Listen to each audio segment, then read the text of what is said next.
commencer en... Ça enregistre déjà là? Ok. C'est juste que j'aime pas commencer en mode allez. Ouais, d'accord, ça va. Bah éventuellement, si ça te dit de te présenter dans les grandes lignes pour les gens qui ne connaissent pas ton travail ou... Ok. Du coup, je m'appelle Manon Taconi. Trompette sur Instagram, très important, car des fois des gens viennent me voir et me dire c'est toi Trompette. Et c'est trop mignon. Ça sort de trompette? Trompette, un truc, mes parents m'appelaient comme ça quand j'étais petite parce que j'avais une trompette en plastique et que je saoulais tout le monde. Ok. Et, C'est grave. et ouais. Et du coup j'ai gardé ça parce que Manon Taconi c'était déjà pris en fait. Une autre meuf qui s'appelle Manon Taconi, visiblement. T'as pas voulu mettre 2 espaces Non, je sais pas. En vrai je l'ai Genre, créé il y a grave longtemps mon compte Insta. Underscore. Oui, c'est Ouais. ça. Tu mets le O en 0 ou je sais pas. Je sais pas, je trouvais ça stylé un peu d'avoir un pseudo, je crois. Ouais, non, mais c'est Je m'appelle Et dans en Pointu. vrai, donc. Oui, j'avoue. Non, puis en vrai, c'est grave marrant quand les gens ils viennent te voir et qui, tu sais, ils sont là. C'est elle, c'est pas elle, je sais pas. Non. Enfin, Mais en plus, moi, dans l'anime, il y a trop un truc où justement tu connais les gens des fois par leur pseudo Insta. Ouais, de ouf. Et du coup, tu fais, mais tu connais Manon Taconi Non. Trompette. Ah, mais oui, si, je vois. Ouais, Et ça arrive plusieurs fois, ça. Ouais, de ouf, c'est trop marrant. Bref, du coup, je suis réalisatrice. Là, je suis en train de faire une série et aussi un court-métrage en prise de vue.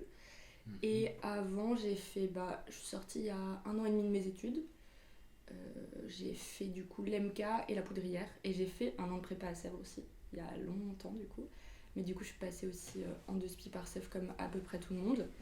Et du coup, après, j'ai fait 3 ans à l'MK, 2 ans à la poudrière. À la poudrière, j'ai réalisé un film qui s'appelle La bouche en cœur, qui a été préacheté par Arte et qui tourne en festival là depuis 1 an et qui a pas mal tourné et qui m'a quand même bien ouvert des portes pour à peu près ce que je veux maintenant, quoi.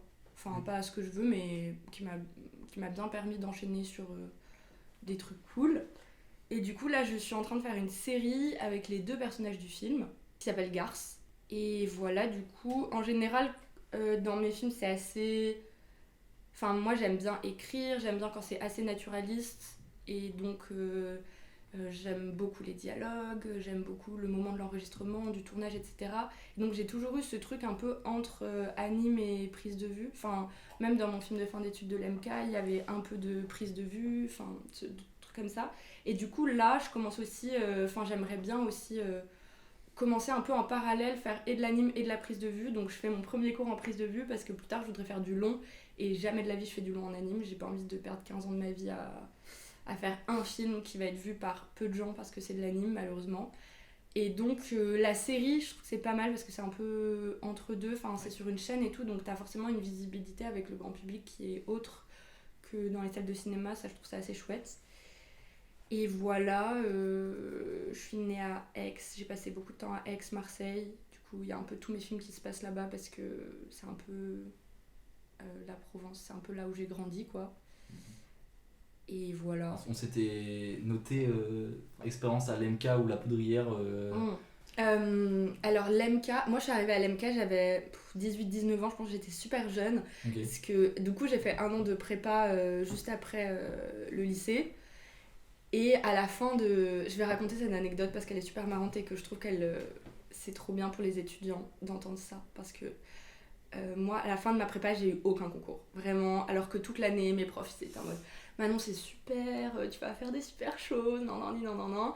Fin de l'année, rien. Je suis 16e sur la liste d'attente de la prépa de l'MK. Donc vraiment la dernière de toutes les listes d'attente possibles, quoi. Je suis pas en première année, je suis pas sur la liste d'attente de première année, je suis pas en prépa, je suis vraiment tout en bas, quoi. Donc là, j'étais en mode qu'est-ce que je vais faire ? J'envoyais des mails à mes profs de prépa pour leur dire c'est une honte, vous m'avez dit toute l'année que j'allais avoir des concours, maintenant j'ai rien, d'accord ? Vraiment, j'étais vraiment désespérée, quoi. Enfin, j'étais vraiment en mode qu'est-ce que je vais faire de ma vie ? Je suis perdue, puis j'avais 18 ans, je me sentais pas du tout d'être lâchée dans la nature, quoi. Voilà. Et donc, fin de l'année, vas-y, je passe l'été, je taffe l'été, complètement dans un parc d'attractions d'ailleurs, c'était horrible, mais complètement autre chose. Et pendant l'été, je me dis, vas-y, je vais aller à Bruxelles, parce qu'à Bruxelles, les concours, ils sont en Belgique, les concours, ils sont en septembre, donc au moins, j'aurai un truc pendant 1 an, 2 ans, puis après, je retente les concours en France et tout. Bref, je vais à Bruxelles, j'ai le concours de Saint-Luc un peu hyper facilement, parce qu'en vrai, en Belgique, il n'y a pas de classe prépa, donc forcément, nous, les Français, quand on arrive avec 8 mois, où on a fait que dessiner à Bâle, forcément c'est plus facile quoi. Et au final, quand je suis là-bas, j'ai une de mes bêtes de potes qui a été prise en première année à l'MK, qui vient d'apprendre qu'elle est prise à la Film Academy en Allemagne, qui est une grosse école de cinéma en Allemagne hyper bien.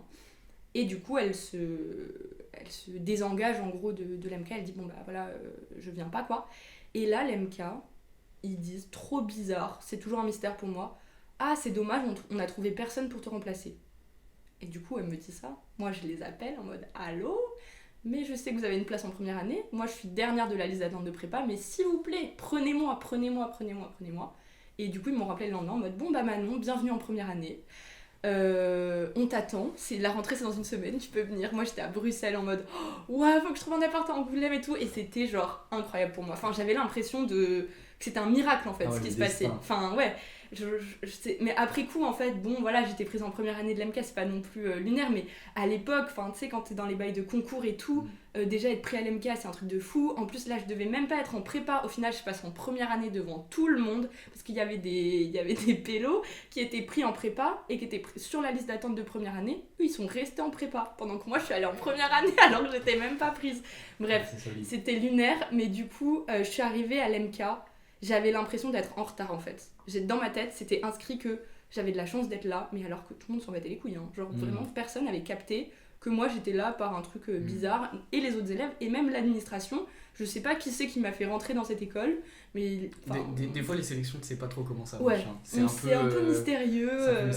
J'ai déjà eu des exemples de trucs comme ça et tout, genre t'es à un coup de fil près d'être pris dans une école. Genre. Ouais, c'est ça. Et donc là, j'ai été prise genre quelques jours avant de rentrer et tout. Du coup, j'arrive et j'étais vraiment en mode ok, va falloir que je m'arrache pour rattraper mon retard et tout. Parce qu'à l'MK, mais personne s'arrache en fait. Enfin, genre, les gens, ils sont en détente, ils sont chillés dans le jardin. Moi, j'étais en mode non, mais ça va pas et tout. Mais bref, en tout cas, ça me rendait un peu folle quand même parce qu'il y avait quand même des gens qui venaient pas en cours et tout. Et j'étais en mode les gars, vous vous rendez pas compte de la chance que vous avez d'être là. En vrai, il y a plein de gens qui aimeraient être à votre place. Du coup, moi, à l'MK, je me suis arrachée vraiment. Après, j'avais une promo, je m'entendais pas... T'es tombée pour l'excuse. De quoi ? T'es tombée pour le stratagème de... Vous avez de la chance d'être là. Ah bah moi je disais pas ça, tu vois. Ouais. Je m'en foutais les gens, tu vois, mais moi je connaissais des bêtes de potes à moi et tout qui avaient pas été pris. Et j'étais en mode vas-y, venez en cours quoi, tu vois. Ça reste payant aussi. Ah mais c'est payant. C'est payant, hein, c'est 6000 balles l'année quand même. Hein, donc, j'avais complètement zappé. Ouais, c'est ouf. Mais du coup, moi l'MK j'ai adoré. Ma promo, je m'entendais pas hyper bien avec cette promo, mais la promo du dessous, bah, c'est la promo où il y a un peu toute la team de gens où on est tous partis à la Poudrière après.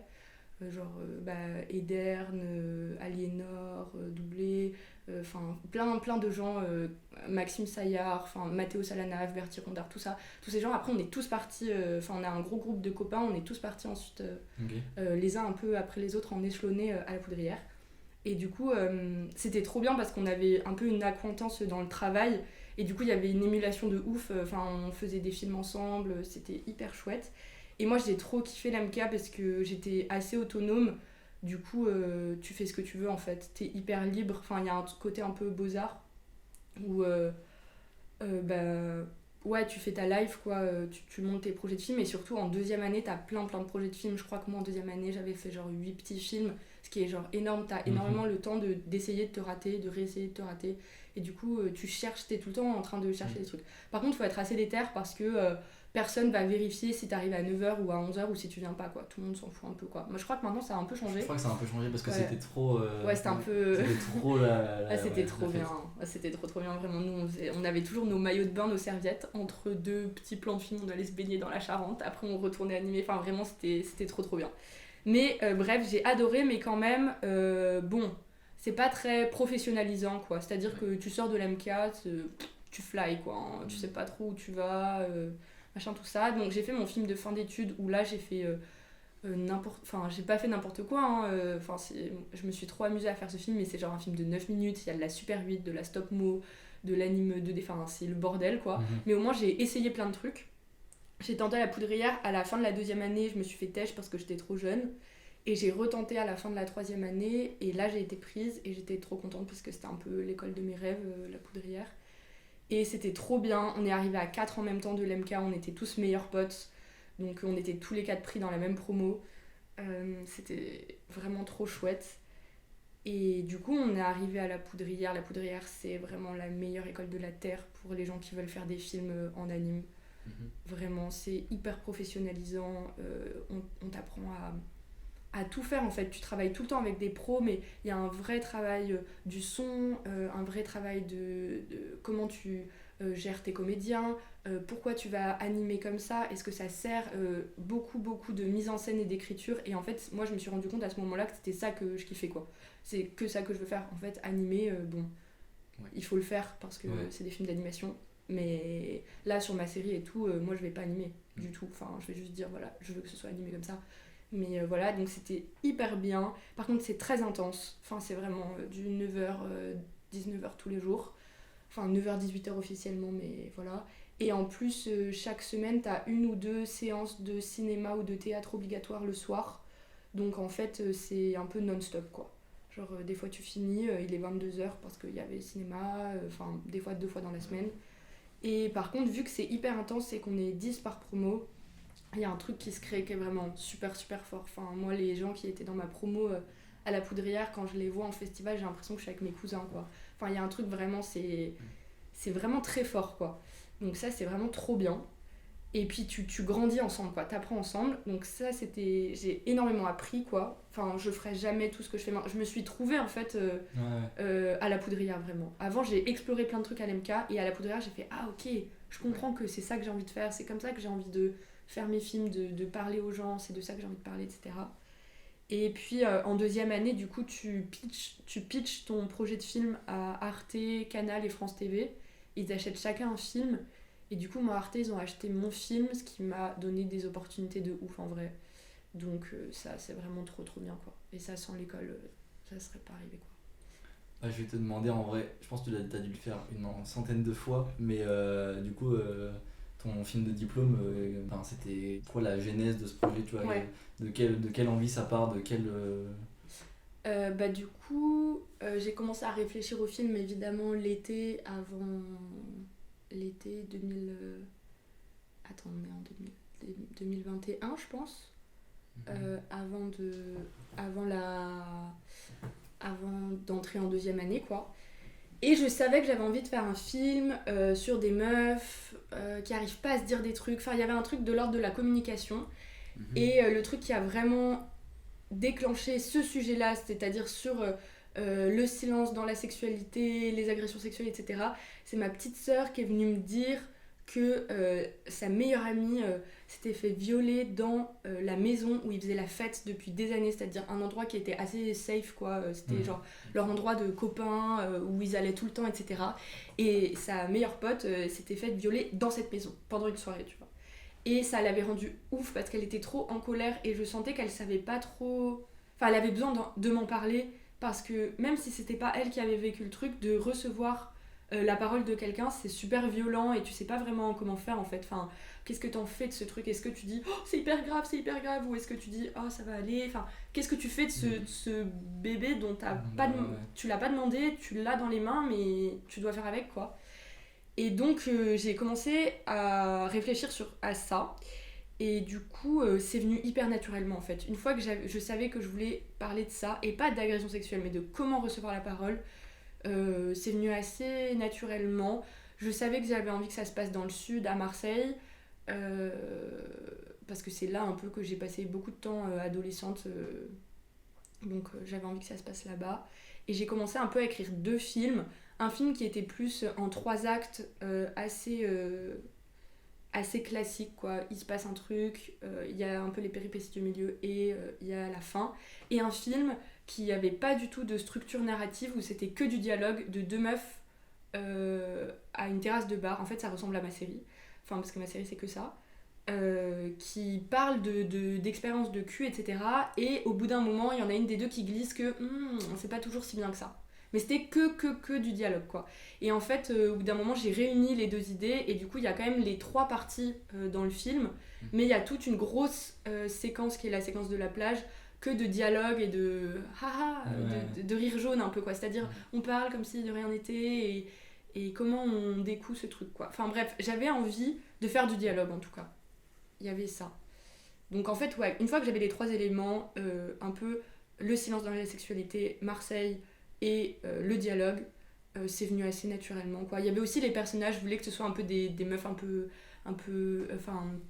bitch, mais en fait j'avais envie que ce soit des meufs qui assument leur féminité, leur sexualité, qui soient dans un truc un peu comme ça, et en même temps qui soient pas du tout des victimes, quoi. Vraiment pas.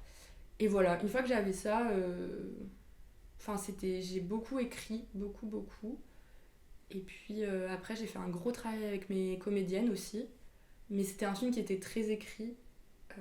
Tous les dialogues étaient très écrits, mais je réécrivais avec mes comédiennes en fait. Quand je les enregistrais ou quand on faisait des séances de tests, quoi, des entraînements, je réécrivais en direct avec elles, quoi. D'ailleurs, comment tu les as castées, les comédiennes Du coup, les 2 comédiennes, c'est Léna Alibert et Leslie Gruel, elles sont super. C'est 2 filles qui venaient du théâtre, et en fait, c'est un hasard complet. En gros, à la Poudrière, quand tu fais ton film de fin d'études, t'as le droit à 2 jours. En gros, t'as un budget, t'as 5 000 € de budget. Donc, dans ce budget, tu dois caler le son, un peu d'aide de compositing, un peu d'aide d'anime, le montage. Enfin, tu dois payer tous les gens qui viennent travailler sur ton film. T'as des intervenants, mais à partir du moment où t'as quelqu'un qui vient spécifiquement sur ton film, genre le montage, bah, tu dois le payer. Et donc, en plus de ces 5 000 € là, t'as 2 jours de joker un peu, enfin c'est les jours de joker où t'as des parrains ou des marraines, tu peux appeler qui tu veux, et Laurent Pouvaré qui est le directeur de la Poudrière, il fait en sorte d'avoir les personnes, enfin une fois qu'on nous a dit ça, Arthur il avait demandé s'il pouvait avoir Wes Anderson, et Laurent il avait dit bah non, enfin là un peu galère, mais en vrai tu peux avoir un peu des gens assez connus et tout, tu peux avoir un peu qui tu veux, quoi. Enfin, par exemple, il y a souvent Jérémy Clapin qui vient pour être parrain. Enfin, il connaît plein de gens, Laurent. Donc, bref. Et donc, moi, je devais avoir on cherchait un peu un parrain ou une marraine dans la mise en scène au théâtre pour vraiment m'aider sur ces trucs de dialogue et comment la parole se répond, ces jeux de regard, etc. Et on trouvait pas, il y a plein de gens qui se décommandaient et tout. Et en fait, de fil en aiguille, c'est Leslie, du coup, une des 2 comédiennes, qui est venue en tant que marraine sur le film, pour m'aider parce qu'elle fait aussi de la mise en scène au théâtre et qu'elle vient vraiment du milieu du théâtre. Et donc elle arrive et on avait 2 comédiennes. Une des 2 c'était Léna, qui était l'autre comédienne, et une autre fille de Valence, qui sont venues, et on était comme ça 4 et on leur faisait faire des tests en fait, des tests de position, genre comment elles étaient assises l'une par rapport à l'autre, etc. Et en fait, déjà, quand Leslie, elle est arrivée, au bout d'1 heure, elle fait « Mais meuf, mais non, elle commence à me parler comme ça, j'étais en mode « Je l'adore !» Enfin, vraiment, je l'aime trop. Et l'après-midi, il y a Léna qui arrive, et il se trouve qu'en fait, Léna et Leslie, elles se connaissent depuis qu'elles ont genre 14 ans ou 15 ans, parce qu'elles étaient dans la même MJC à Valence. Genre, hasard de ouf. Et elles se sont vues, elles ont fait « Meuf, mais t'es là, mais non !» et tout. Elles se sont genre serrées dans les bras, et moi, je les ai regardées de loin, et j'étais en mode ok, bah en vrai on va faire cet après-midi, on va faire tous un peu semblant qu'on fait des tests et tout, mais c'est sûr c'est elle en fait, et je suis pas allée chercher plus loin, c'était sûr c'était elle, quoi. Et du coup elles se connaissaient trop bien, du coup ça marchait trop bien, et Leslie elle a genre 4 ans de plus que Léna, et en fait elles ont fait d'abord la même MJC à Valence de théâtre, donc vous voyez les MJC genre les maisons de quartier un peu, et ensuite Leslie elle a été prise au conservatoire, je crois du 13 à Paris, et ensuite Léna a aussi été prise au conservatoire du 13. Bref, en gros Leslie c'était un peu elle était un peu plus grande que Léna, elle avait un peu un rôle, pas de grandir, mais un peu plus genre plus grande, quoi. Elle l'avait un peu elle lui avait un peu presque un peu ouvert la route, ouais. Et donc Leslie elle a joué le rôle d'Alana, et du coup c'était trop bien qu'elle joue le rôle de la fille qui ne veut pas parler et qui a été agressée, parce que il y avait un rapport hiérarchique qui s'inversait un petit peu. Enfin voilà, et c'était trop bien, et elles étaient ouf. Elles avaient jamais fait de ciné ou très peu. Du coup, il y a eu un peu un travail au début pour qu'elles déclament pas, parce qu'elles viennent du théâtre. Du coup, moi j'étais en mode non, mais là il y a la perche, genre à 1 cm de ta bouche, donc tu peux genre chuchoter, tu peux vraiment aller dans l'intime, quoi. Il y a eu un peu ce truc de recréer l'intime. On a fait pas mal d'entraînements où du coup je réécrivais en direct. Et après l'enregistrement, on n'a pas du tout fait en studio, on a tout fait en conditions réelles. Bon, à part qu'on était en février, donc j'avais trop le seum, il grêlait et tout. Mais en gros, on a fait dans un jardin, à l'extérieur, etc. pour avoir de la saleté un peu dans les bruits, et elle jouait vraiment, quoi. Elle jouait tout, et du coup, c'est très naturel, quoi. C'est exactement ce que je voulais, donc J'étais trop contente. Et d'ailleurs, je peux parler de ça aussi. On a aussi la scène de l'agression au début, on l'a jouée. Et c'était vraiment genre hyper dur comme moment parce que du coup, je l'ai fait jouer aux comédiens. Enfin, à Leslie du coup et aux comédiens. Ah ouais. Et c'était. À un moment, quand je prenais un peu de recul, j'étais en mode qu'est-ce que je leur fais faire? Enfin, c'est horrible. Mais c'était trop bienveillant. Enfin, ils étaient tout le temps en train de se demander ça va pour toi et tout, ça va. Enfin, tout le monde était en mode tout ce temps est-ce que ça va? Et moi, j'étais un peu prise dans mon truc parce que même quand ils jouent une scène d'agression, tu dois quand même garder le truc de il faut que ce soit bien joué, il faut que ce soit ce que tu veux. Donc, tu dois quand même dire ah là, tu vois, quand tu ouvres sa braguette pour mettre ta main dans son pantalon, il faut attendre un peu. Enfin, tu vois, genre des trucs comme ça. Et tu te retrouves à aller sur des détails qui sont durs. Et en plus, moi, je réécoutais en permanence l'enregistrement. Donc j'étais dans un truc pendant 2 heures. À la fin, j'étais genre, je n'en peux plus vraiment. Genre, c'était un peu dur. Mais c'était super bienveillant sur le plateau et tout, donc ça s'est très bien fait. Et voilà, mais c'était assez lourd. Mais hyper chouette, vraiment hyper chouette. Et Lena, du coup, l'autre comédienne qui joue Jess, la blonde, elle est hilarante. Vraiment, elle est trop trop drôle. Enfin, elle a un peu grandi dans le sud et tout aussi, du coup, elle parle tout le temps avec ses mains, elle raconte tout. Mais même quand je la vois maintenant, c'est un peu mes super potes, les deux, donc je les vois très souvent. Et Lena, elle a toujours des histoires de ouf et quand elle les raconte, elle est trop drôle. Du coup, genre, ça marchait trop bien pour l'histoire de la fellation. Elle était en mode. Elle avait que des histoires de. Elle avait que des expressions genre trop marrantes qu'on pouvait pas tout garder au montage. Et j'étais trop deck parce que. Elle était en mode. Le rat crevé, ça sent le rat crevé, meuf. Genre, elle était trop trop marrante, vraiment. Bref, c'était super et c'est vraiment ça que j'ai envie de retrouver pour la série. Par contre, ce sera d'autres comédiennes parce qu'il nous faut des comédiennes plus jeunes et qui ont vraiment un accent de Marseille. Mais c'est ça que j'ai trop envie de retrouver aussi en faisant de la prise de vue, quoi. Genre ce truc là de jeu avec les acteurs sur le plateau en direct où tu dois prendre des décisions très rapidement, genre là on change cette scène, là dis pas cette phrase, là enfin c'est rapide, c'est un peu un truc d'instinct, quoi. T'en parlais dans ta vidéo sur Arte avec l'anime et tu sais le moment où c'est un peu humour et c'est du pause-to-pause et des fois t'as des trucs où elle parle tout doucement et là tu fais genre plein d'inter. Mais ça, au début, si on m'avait demandé mon avis, j'aurais dit non, je veux que ce soit full animé tout le temps, mais en fait, t'as pas le temps à la Poudrière parce que t'as à peu près 3-4 mois de prod, t'as 3 mois d'écriture, 2-3 mois d'animatique, et ensuite t'arrives en avril, et là, faut faire le film avant juin. Enfin, avant fin juin, donc c'est vraiment, c'est dur, quoi. Et donc en fait, les moments drôles, j'étais en mode. En fait, où elle parle beaucoup et tout, il n'y a pas besoin que ce soit genre super fin. En fait, j'avais pas le temps. Donc j'étais en mode, ok, là, on va mettre moins de pauses et tout. Et au final, c'est bien. Et j'aimerais bien réussir à trouver ça aussi pour la série parce que c'est pareil, l'économie de série, c'est pas l'économie de long métrage, quoi. T'envoies ton film en festival, ça marche plutôt pas mal. Et la suite après, du coup, de la série... Ouais, en fait, en gros, à la fin de... quand j'étais à Annecy, justement, cette année-là, quand j'ai fait l'interview pour Arte, j'ai rencontré Camille Condémy, qui est du coup maintenant la productrice de la série, qui est productrice chez Caïman Prod.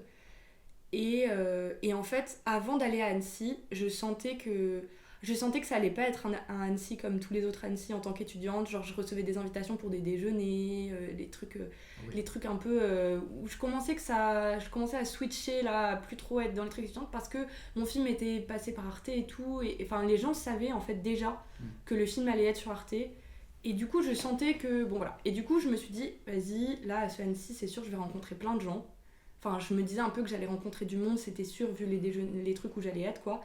Donc, il faut que j'ai des perspectives. Enfin, je me disais un peu, faut que j'arrive, faut pas que j'ai les mains vides, quoi. Et donc, en fait, de plus en plus, en animant mon film, je me disais, ah là là, ça me saoule qu'elle parle que de ça. J'ai envie de les voir dans autre chose, ces personnages. Genre, je m'étais trop attachée aux personnages et j'avais envie de les voir parler d'autres choses. Il y a plein de trucs que j'avais voulu mettre dans le film aussi qui n'étaient pas parce que j'avais pas l'espace nécessaire, parce qu'à la Poudrière, c'est vraiment... je crois que c'est 3h30 le film et moi j'ai gratté à 4h40, mais en gros tu dois être autour de 4 minutes, quoi. Donc t'as pas le droit de faire plus. Donc je pouvais pas... Enfin bref, il y avait plein de choses que dont j'avais envie qu'elle parle, sur notamment des trucs sociaux, etc. et qui étaient pas là, quoi. Et donc je me suis dit bon bah vas-y je vais faire une série en fait avec ces personnages. Genre je me suis dit ok je vais faire une série et en fait j'ai commencé à dire ça aux gens. Ils me disaient bon alors Manon tu sors de la poudrière c'est super, qu'est-ce que tu vas faire plus tard? Je disais bah là moi je vais faire une série. Et je disais ça genre de manière hyper assurée en mode no doute. Je vais faire une série avec les deux personnages de mon film. Et en fait je sais pas, genre tout le monde à un moment a commencé à dire, même Laurent, trop mignon, Laurent Poiré, le directeur de la Poudrière, quand il parlait de moi aux gens, il disait oui bah elle veut faire une série d'ailleurs. Et du coup tout le monde venait me voir en mode bah non bah il paraît que tu veux faire une série, c'est super et tout. Et je disais bah ouais carrément. Et du coup c'est devenu super réel en très peu de temps. Et du coup bah quand j'ai rencontré Camille à Annecy, elle m'a dit moi j'aime trop ton film parce qu'elle avait lu le dossier et tout parce que c'était passé par... Enfin bref elle l'avait eu, on s'en fiche mais... parce que Caïman c'est les gens qui s'occupent de faire justement les interviews et tout pour Arte. Et donc elle avait eu le dossier entre les mains, elle l'avait lu et elle avait trop kiffé. Et du coup elle m'avait dit si tu fais un futur projet, je suis trop chaude de t'accompagner et tout. Je sais pas si elle s'attendait à ce que je fasse une série à ce moment-là. Peut-être elle s'est dit on va partir sur un cours, ça va être bien. Et au final je dis que je voulais faire une série, elle a été trop chaud. Et puis moi j'ai pas direct signé avec eux parce que j'ai attendu que la poudrière se termine, de laisser un peu tout se décanter pendant l'été, de déménager à Paris, tout ça. Et puis, il y a pile un an en fait, parce que là, avant-hier, enfin lundi 27, c'était le dépôt du FAIA, qui est le Fonds d'aide à l'innovation du CNC, pour l'écriture. Et moi, il y a pile un an, j'ai déposé ça pour la série. Donc en gros, c'est un dossier de, je crois que c'est 18 pages, pour une aide à l'écriture de 10 000 € quand même, c'est quand même pas rien. Et donc j'ai déposé ça pour la série il y a un an, tout pile, et je l'ai eu. Ce qui était... Et là en fait c'est devenu très réel. À partir du moment où je l'ai eu, j'étais en mode ah ok, il y a des gens qui... Ok en fait ça devient vrai quoi. Mais ça justement, ce dépôt de dossier sans la poudrière, j'aurais jamais pu. Enfin c'est à la poudrière que j'ai appris comment on construit un dossier, comment on construit une série. Comment pour une série il faut qu'il y ait un concept, enfin bref il y a plein de choses un peu techniques que j'aurais jamais pu faire si j'avais pas eu cette formation. Et donc au début du coup tu peux le déposer sans prod et tout, cette aide elle est vraiment trop bien. Enfin elle est pas, je sais pas si elle est super connue, je pense que si en vrai, mais enfin dans les milieux étudiants et tout c'est vrai qu'on n'en parle pas de ouf alors que c'est super, enfin c'est quand même 10 000 balles quoi. 10 000 balles, t'as le temps de pouvoir venir pendant plusieurs mois, t'as le temps de vraiment te pencher sur ton projet à temps plein. Et donc là mon film il est sorti sur Arte, il a été pris à Clermont-Ferrand aussi, et là ça a été un peu le boom. Enfin je crois que la même semaine il est sorti sur Arte et il est passé à Clermont-Ferrand. Et là c'était un peu, enfin il y avait des prods qui voulaient me rencontrer tout le temps à Clermont parce que je pense qu'il y a un peu un truc aussi où bah, je suis jeune, moi je n'étais pas encore avec des prods donc c'est un peu la petite personne qu'il faut choper quoi. Et puis il y en a plein qui pensaient que vu que mon film avait été sur Arte, j'avais un peu un pied dans la porte d'entrée d'Arte, ce qui est pas vrai en fait parce que chaque projet est différent. Et enfin voilà. Et donc là j'ai rencontré plein de prods, dont des gens qui produisent des trucs vraiment stylés quoi. Et donc j'ai un peu dit à Camille attends, genre j'ai pas fait la princesse mais j'étais un peu genre ouais attends vas-y, elle me dit un truc un peu genre bon Manon on y va quoi, enfin on part ensemble. Et j'étais un peu en mode ouais attends tu vois. Et du coup j'ai rencontré tous ces gens, mais il y avait plein de gens, j'aimais pas trop leur discours, ils étaient en mode oui nous on recherche des nouveaux talents, non bref. Je sentais que, ou alors des gens ils me contactaient, ils produisaient que du documentaire, j'étais en mode bah gros, enfin c'est super mais vas-y tu vois bien on fait pas la même chose, je comprends pas c'est quoi le concept là, enfin bref. Et donc en fait après toute cette vague là j'ai dit à Camille ouais non mais en fait je me suis rendu compte que Camille c'était la personne qui avait le mieux compris le projet. Elle est assez jeune donc on a un regard, enfin elle est, je sais pas comment dire, mais vu que c'est une meuf et qu'elle est assez jeune, je sais pas si c'est que ça, mais elle a un regard qui est très juste sur ses personnages et sur le projet. Donc enfin le producteur quand t'es réel c'est ton partenaire quoi. C'est pas juste la personne qui cherche les sous, c'est la personne qui te fait des retours, c'est la personne, enfin moi je suis en contact avec elle genre tous les jours en permanence, donc c'est hyper important d'avoir de très très bien s'entendre et tout quoi. Et donc ben voilà, il y a eu cette première bourse et après de fil en aiguille à Clermont j'ai rencontré ma co-scénariste aussi qui s'appelle Maïté Sonnet, qui est réal et scénariste, mais elle fait que de la prise de vue elle. Et c'est trop bien aussi. Et voilà, petit à petit. Après on a eu les pitchs d'Annecy. Et là. Oui, t'as eu ça aussi, ouais. Ouais, les pitchs d'Annecy, du coup, en juin dernier. Ça, je l'ai envoyé. D'ailleurs, mais en fait, il y a tout qui s'est passé au même moment parce que je me rappelle que le dossier pour être sélectionné au pitch d'Annecy, je l'ai envoyé le lendemain de Clermont-Ferrand. Donc, j'avais passé 8 jours à Clermont-Ferrand. J'étais un déchet humain, vraiment. Genre, j'avais de la fièvre. J'étais vraiment, genre, c'était horrible. C'était trop 8 jours. Je vous déconseille de faire ça, vraiment. Enfin, moi, j'y étais allée en mode, wouh, je vais voir tous mes copains, ça va être trop bien, ça va être la teuf et tout. C'était le cas. Sauf que.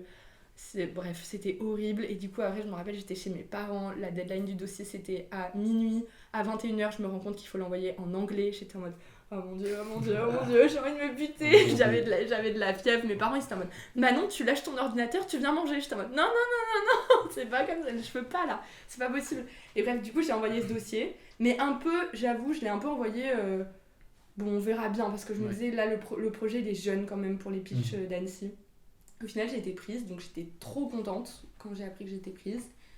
Et puis là, du coup, donc avec le Faya, c'est un peu passé de ouais, un peu vaseux à ok, c'est réel. Et avec les pitchs d'Annecy, c'est passé à ok, c'est public en fait. Parce que ça a fait vraiment un. Ok, tu ouais, m'en veux t'inquiète. Ouais, vas-y, je suis chaud. Ouais, moi j'ai de l'eau en fait, ça va, merci. Et donc, ouais, les pitchs d'Annecy c'était trop bien. Moi ça me faisait trop plaisir en plus parce que j'ai commencé à Annecy il y a 6 ans, j'étais bénévole et du coup là ça me faisait trop plaisir de pitcher quoi. Et donc là, ouais. T'es invité à parler de ton projet, mais après, genre, t'as des producteurs qui viennent te voir ou c'est juste. Non, là on est plus sur des bails de producteurs. Tu vas pitcher à Annecy, en général t'as déjà un producteur. Il y en a quelques-uns qui n'ont pas de producteur et justement tout le monde se jette sur eux comme des mouches parce que en vrai t'as très peu de projets qui sont pris à Annecy. Donc déjà si t'es pris à Annecy c'est que ça va se faire en général quoi.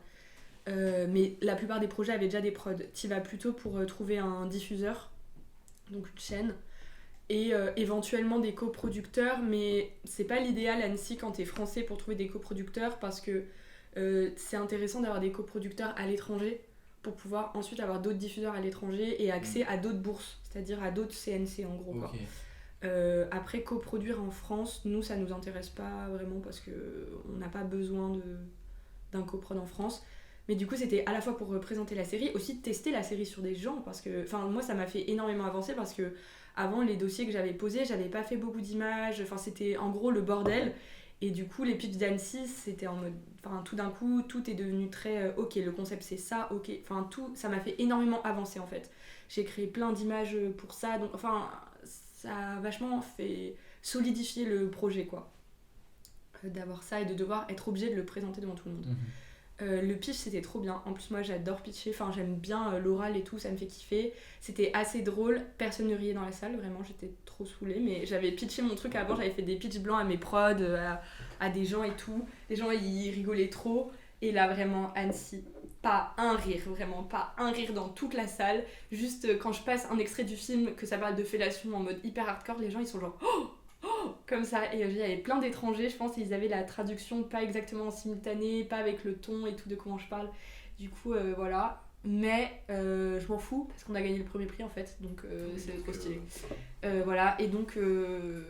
T'as eu un diffuseur pour. Alors, on a un diffuseur, mais c'est un secret, je ne peux pas le dire. Je vous le dirai plus tard si vous voulez. Ou je vous le dirai et tu l'enlèves si tu veux. Ok. On a eu le prix cyclique. En gros, c'est 25 000 €.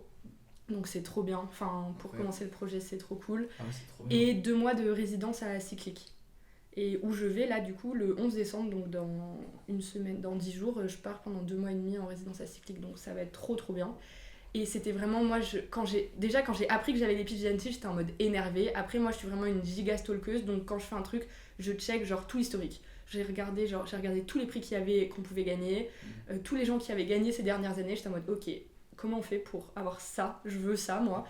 Et mais je me disais vas-y, en vrai c'est énervé ce prix, c'est chaud quoi, enfin c'est vraiment dur, mais du coup je le voulais vraiment, enfin mais en fait au moment où je pitchais j'avais oublié ça parce que t'es dans l'adrénaline, t'es dans le stress parce que c'est quand même bien stressant, donc j'avais un peu zappé et en fait en sortant de la salle j'ai appris qu'on avait gagné et j'étais vraiment genre waouh, c'est dingue, enfin j'étais trop heureuse vraiment. C'était trop bizarre d'ailleurs, c'est à Annecy. Des fois il y a des gens qui venaient nous parler et en fait ils font ah bravo Manon, félicitations pour ton pitch, hein. Et bon, ils switchent après avec le producteur et toi en fait t'es la personne qui crée le truc et tout le monde parle de ton projet genre mais pas à toi mais pas à toi parce que c'est pas toi qui gère les trucs financiers, mais tant mieux parce que en fait tu peux pas absorber tous les trucs financiers, sachant que t'es déjà en train d'absorber les personnages, l'écriture, la mise en scène, tu peux pas tout absorber. Et... D'ailleurs, c'est pas trop dur justement ça à gérer. Là, genre, tu passes de la poudrière où t'as charbonné et là d'un coup t'es mis jeune réalisatrice, tu vas créer une série et t'as pas genre 36 000 trucs à gérer ou de statut ou quoi. C'est horrible là, mais en vrai l'année dernière ça allait parce que j'étais encore... Puis là ça commence à bien s'accélérer quand même et j'ai un peu des trucs dans tous les sens tout le temps. Et là, j'ai acheté des vitamines, tu vois. J'ai eu un peu un mois là où j'ai été genre... j'en pouvais plus, quoi. Enfin, aussi, il y a des mois... même si tu fais tes projets et tout, il y a des périodes qui sont plus dures que d'autres, quoi. Parce que je sais pas, l'hiver arrive, la vie, il y a tout qui arrive en même temps. Là, j'ai dû gérer tous mes statuts, mes trucs d'intermittence, artiste-auteur, l'URSSAF, les machins, les trucs. Et donc, tu sais, j'arrivais plus à imaginer des trucs, de l'écriture, j'arrivais plus à créer parce qu'en fait j'étais tellement genre sous la paperasse tout le temps que j'en pouvais plus. Mais là ça va, je commence à sortir la tête de l'eau, puis en fait je sais que je vais aller à Cyclique et ça Cyclique c'est trop bien. Du coup c'est genre une résidence qui est à Vendôme dans le centre de la France, donc vraiment il n'y a rien. Et du coup ça va être bien parce que t'as rien d'autre à penser que là ce que t'es en train de créer là tout de suite. Donc ça va être trop cool. Mais ici c'est un peu dur parfois, je te cache pas. Enfin moi j'ai des petits... Des fois, mais ça c'est trop bien, ma prod elle le comprend très bien. Des fois je suis obligée de dire là c'est trop là. Là je peux pas et il faut que je freine avant d'avoir un accident en fait. Parce que sinon je vais pas tenir la longueur jusqu'au bout quoi. C'est pas un sprint, c'est vraiment une course de longueur. Et des fois il y a tout qui s'accélère d'un coup et des fois t'as des moments de creux.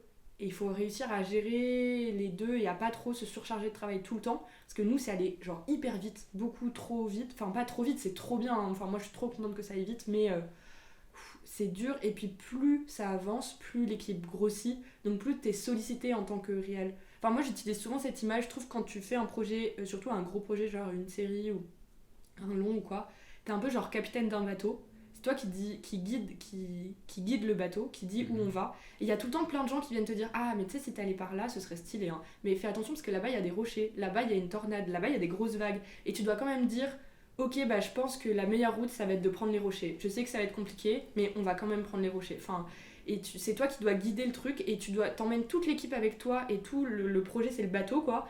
Et il y a tout le temps plein de gens qui viennent te dire des trucs en permanence genre je sais pas, je reçois genre une dizaine de mails par jour importants que je dois traiter là tout de suite et genre ça c'est trop chiant en fait. Mais c'est un peu énergivore ouais. C'est hyper énergivore et puis ça coupe pas ta créativité, mais quand tu passes 2 heures à gérer des trucs administratifs et des mails, bah après tu sais t'es sec quoi, enfin t'es plus frais quoi. C'est un travail en tant que tel en fait. Ouais c'est ça. C'est que en fait genre il y a des gens leur travail c'est ça, c'est de répondre toute la journée à des mails. C'est ça, sauf que si tu dois faire le combo de ça plus du coup ça devient pas un peu un truc où du coup la partie création elle s'efface un peu, t'es tellement il y a des phases en fait. Il y a des phases où vraiment pendant 3 semaines là t'es plongé dans ton script et tout le monde sait que t'es plongé dans ton scénar et du coup personne te parle.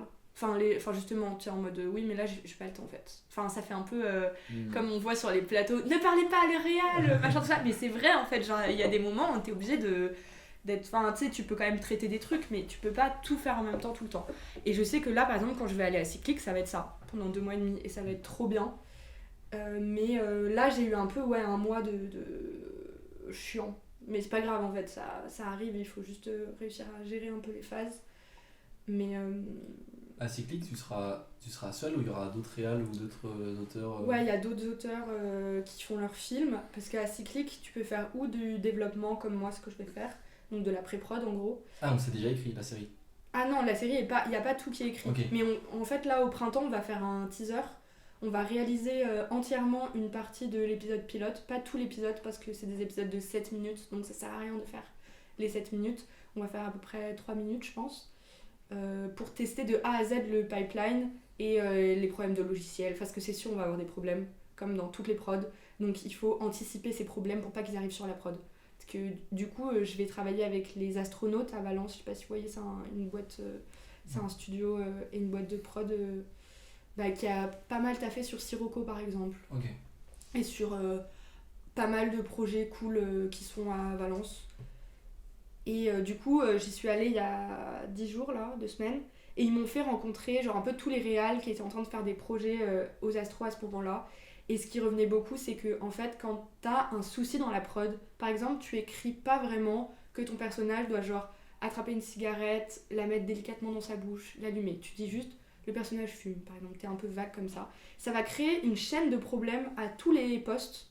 C'est-à-dire, du coup, pour le board, qu'est-ce qu'elle fait vraiment ? Elle fume, mais elle fume comment ? Ah, le layout 2D, comment on le fait ? Du coup, l'anime, comment on l'a fait ? Du coup, bref, il y a tout comme ça qui crée une espèce de chaîne de retard. Et au final, ça revient à l'envoyeur au début, c'est-à-dire à moi, quoi. Ouais. Et du coup, il faut essayer de limiter ça. Parce que tu sais, en tant que réel, surtout quand tu fais des films, quand t'es étudiant ou même des cours, t'es en mode non mais vas-y, je vais le faire, c'est pas grave, je vais le faire, vas-y, je vais prendre un peu de temps le soir pour le faire. Sauf que sur une série, là, on est sur 100 minutes d'anime pour l'instant en tout, donc c'est comme un long métrage.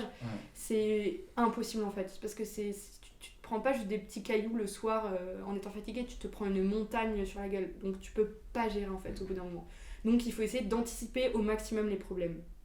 Et donc on va faire ça au printemps avec un teaser. Et puis en plus, le teaser, ça va nous servir aussi à vendre la série à l'international et à participer par exemple au Cartoon Forum ou des trucs comme ça, où il y a besoin d'un teaser.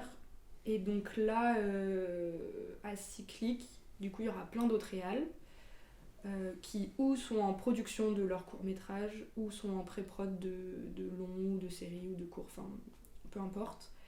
Dont des gens que je connais d'ailleurs, il y a Raphaël Jouzeau, Valentine Vendroux, enfin il y a des copains à moi en fait, donc ça va être la colonie de vacances je pense, ça va être trop marrant. C'est marrant parce que tu dis que tu veux pas faire de long métrage, mais ta série ça fait quand même 100 minutes. Ouais, bah ça sera peut-être plus en plus parce que là, là pour l'instant on a 15 épisodes de 7 minutes, mais qui sait. Parce que quand tu dis 100 minutes d'anime, je sais pas, ça me paraît genre tellement énormissime. C'est lunaire, hein. Moi aussi, tu sais que vraiment quand je pense à ça des fois je suis genre mon dieu, on va faire 100 minutes d'animation. Mais en plus si ça se trouve ça va être plus quoi, parce que pour l'instant on a 15 épisodes de 7 minutes, mais si ça se trouve on va avoir des diffuseurs à l'étranger ou des gens qui nous diront ah ouais bah nous on achète votre série, par contre on veut 20 épisodes ou par contre on en veut 30, enfin... Parce que là c'est du 7 minutes et c'est combien 15 épisodes. 15 épisodes, ok. Ouais. Mais on a les 15 en synopsis, on a le scénario du pilote, mais l'écriture je m'inquiète pas trop, c'est plus le reste où je m'inquiète. Ouais. Enfin je m'inquiète, ça va, hein, raisonnablement, je vais être entourée aussi, je vais avoir des dires de prod, enfin... Mais en fait juste là on commence un peu à mettre les mains dans le cambouis petit à petit, tu vois, parce que là ça fait un peu 1 an que c'est très conceptuel tout ça, c'est des dossiers qu'on envoie, on dit voilà on va faire ça, on va faire ça, on va faire ça. Là on commence à dire ok, le budget c'est ça, ok, bah par exemple hier j'ai rencontré un directeur de production qui m'a dit bon on part sur des quotas de 8 secondes par jour, j'étais en mode mais ça va pas, 8 secondes par jour, bah non c'est pas possible, enfin, mais en fait en série, enfin j'ai l'impression que je vais apprendre beaucoup de choses aussi en mode où on va me dire ma chérie c'est pas des quotas long métrage là, faut que tu trouves des solutions pour que ce soit moins cher mais qu'on puisse quand même la faire cette série, enfin moi je suis sûre qu'on va trouver, mais il faut juste que je travaille avec des gens qui sont talentueux et qui arrivent à comprendre qui arrivent à être talentueux avec pas beaucoup d'argent quoi. Je sais pas, bon on verra, mais ouais c'est un peu vertigineux, c'est ça en fait le mot, c'est vertigineux. Parce parfois. Que ton film tu l'as fait au traditionnel, l'animation. Oui mais là ce sera pas ça. Hein. Ouais ça sera pas ça. Ah c'est pas possible, moi j'adorerais mais... Ouais, puis en plus je peux pas infliger à toute une équipe d'animateurs, les gars c'est papier crayon parce que moi je travaille comme ça en fait, c'est pas possible. Et puis sur une économie de série c'est pas possible, et puis en vrai moi de toute façon j'ai envie que la série elle soit vue et accessible au grand public, et très clairement le grand public il s'en fout que ce soit fait sur papier, hein. Bien sûr. Genre, les gens s'en foutent, ils ont envie de voir l'histoire, ils ont envie de voir comment c'est drôle, machin tout ça, et donc non on va clairement partir sur de l'anime digital. Et donc moi j'étais en mode bah très bien, TV Paint machin tout ça, et là tout le monde me dit mais TV Paint pour une série jamais de la vie, ça va être Toon Boom en fait, mais ce sera jamais Toon Boom en puppet. Moi j'ai le droit de veto, j'ai dit jamais, ah non mais moi je préfère ne pas faire la série plutôt que faire de la vieille puppet trop chum là, enfin désolé pour les gens qui font de la puppet mais moi c'est pas possible, enfin, cette série elle sera pas comme ça. Ça marche pas avec le style. Pas du tout, non. Ça peut marcher mais pas comme ça. Ouais, mais du coup je pense qu'on va faire de l'anime tradi c'est-à-dire dessin par dessin quoi. Mais visiblement probablement sur Toon Boom parce que apparemment TV Paint c'est un calvaire pour les trucs d'export et tout, enfin en fait il y a des trucs je commence à plus trop saisir exactement les tenants et les aboutissants, mais en fait là je suis un peu en train de collecter des infos de plein de gens et des avis, et par exemple demain je vais avoir peut-être la personne qui sera lead anime sur le teaser et la série, et j'ai trop hâte d'avoir aussi son avis sur le soft qu'on va utiliser pour animer. Enfin, là, on commence à faire ce genre de trucs qui sont pas très créatifs non plus. Hein. Et puis, je crois, en fait, quand t'es réal en anime, t'as un peu une double casquette. T'as à la fois la casquette de réal d'auteur, c'est-à-dire où tu vas écrire, tu vas créer le design, dire toutes les lignes directrices du projet, mais t'as aussi la casquette de réal exécutif, c'est-à-dire checker les plans, checker que oh putain merde cette bouteille d'eau on a oublié de la remettre en premier plan, tu vois, t'as un assistant réal qui fait tampon entre toute l'équipe et toi, mais tu dois quand même faire ça quoi. Surtout sur des trucs où t'as des petits budgets et tout, voilà. Donc c'est hyper intéressant, mais ouais, un peu vertigineux parfois. Ouais. Et du coup tu parlais de série à concept. En gros, le concept de la série, c'est que c'est Jess et Alana, donc c'est deux personnages, deux meufs hyper stylées, un peu cagole et tout, qui sont à la terrasse de leur bar où elles vont tout le temps, qui est sur le cours Julien à Marseille. Et donc c'est un décor unique. On n'est que dans ce bar, dans les toilettes du bar ou sur la terrasse du bar. Des fois elles peuvent aller genre à l'épicerie de nuit sur le cours Jus ou au kebab, mais on est vraiment dans cet espace-là. Et donc elles parlent de leur galère, de leur vie. Et en fait, en parlant de leur galère et de leur vie et de ce qui se passe pour elles en ce moment, elles tirent les fils de conversation qui sont plus des problèmes de société. Genre elles peuvent parler de l'effondrement, d'écologie, du monde post-Covid, des mecs, des applis de rencontres, de problèmes sociaux, beaucoup de problèmes sociaux. Enfin voilà, et donc il y a à la fois ça dans chaque épisode, donc il y a un peu des thématiques par épisode. Par exemple, l'épisode pilote, c'est un épisode sur la maternité où en fait, en parlant d'avoir des gosses, l'épisode il s'appelle déjà que tu te chies 8 heures d'affilée dessus quand t'accouches, et donc elle parle de être enceinte, de ton mec en fait il reste jamais avec toi parce qu'il t'a vu te chier dessus pendant 8 heures, donc en fait il se casse. Enfin bref, elles ont c'est un peu des trucs de punchline comme ça. Assez drôle, et en fait au bout d'un moment elles disent ouais mais t'as vu en ce moment en plus mes seins ils sont grave gros et tout, c'est trop stylé, et là en fait il y en a une des deux qui se rend compte que ça fait grave longtemps qu'elle a pas eu ses règles, et donc il y a toute une histoire après de tests de grossesse qui s'avère être positif finalement. Mais en gros du coup c'est ce qui se passe ici et maintenant pour elles, leurs problèmes quoi, et en même temps elles parlent de la vision de la maternité, enfin elles ont deux visions complètement différentes, etc. Et donc il y a un peu ça dans tous les épisodes. Et en même temps, tout au long de la saison, il y a un fil feuilletonnant où en fait leur vie évolue quoi. Ouais. On suit l'évolution de leur vie.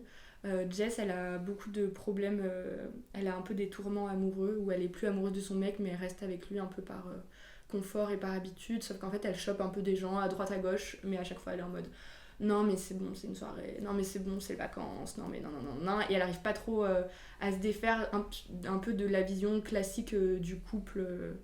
Enfin voilà.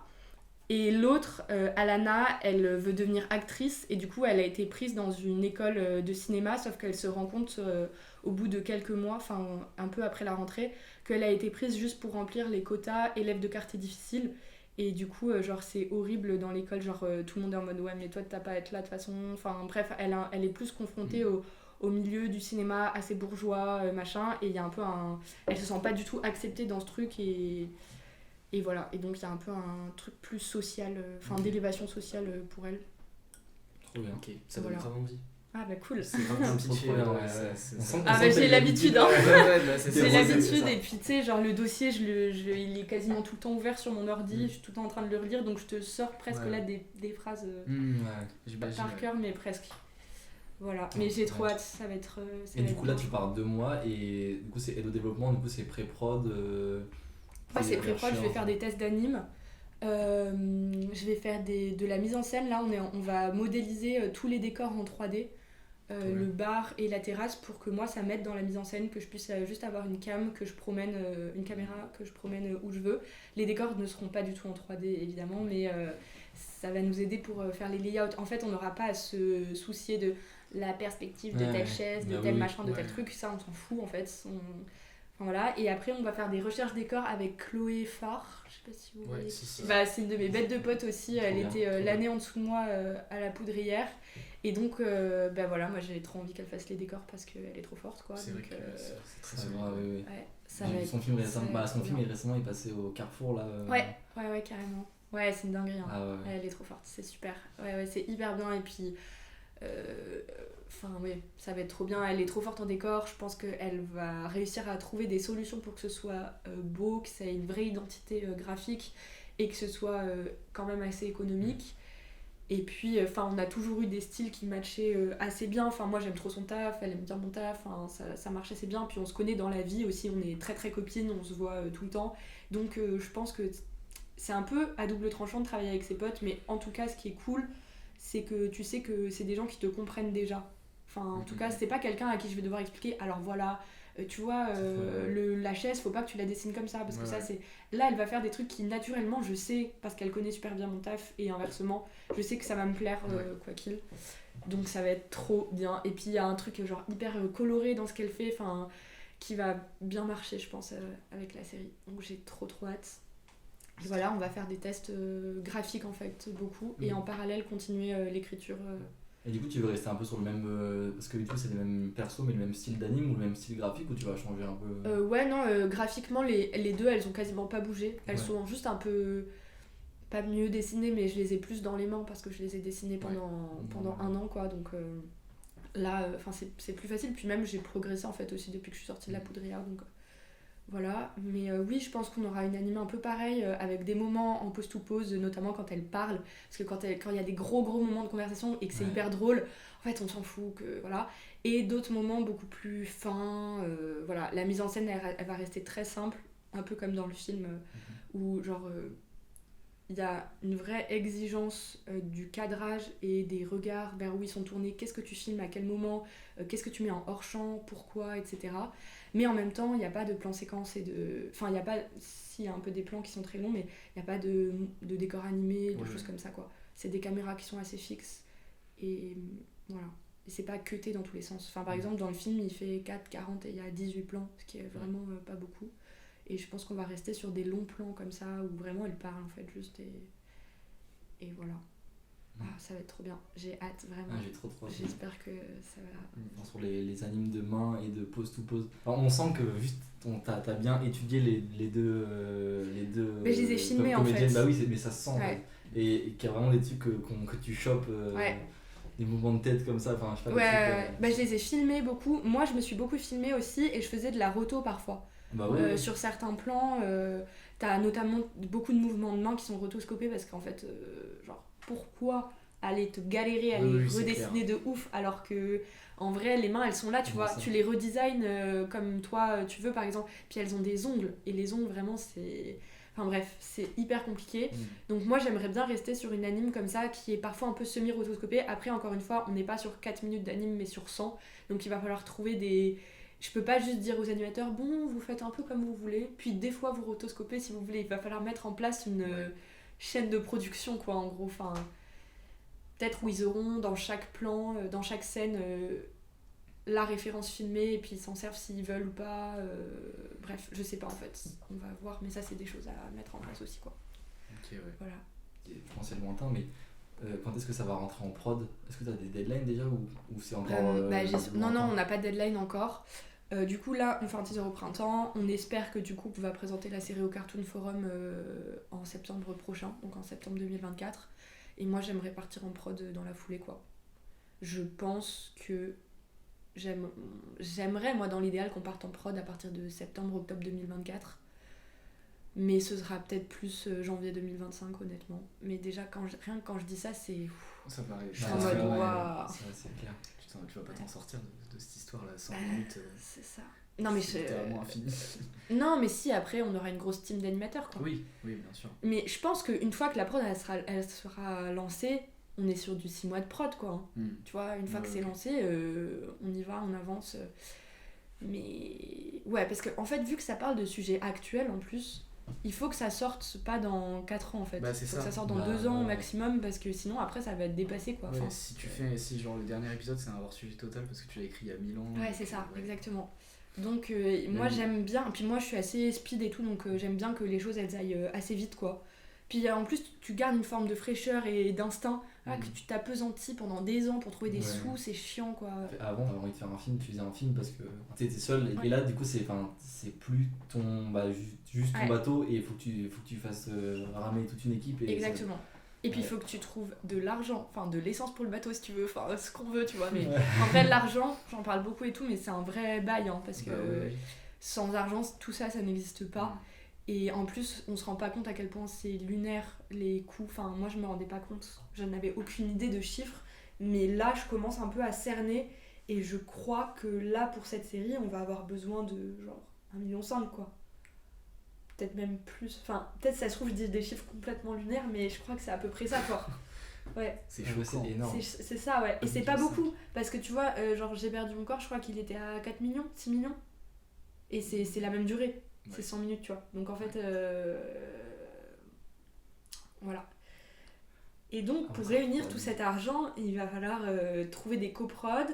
Si on a des coprods à l'étranger, ça veut dire que moi, à un moment donné, je vais devoir gérer des équipes dans plusieurs pays, dans plusieurs villes.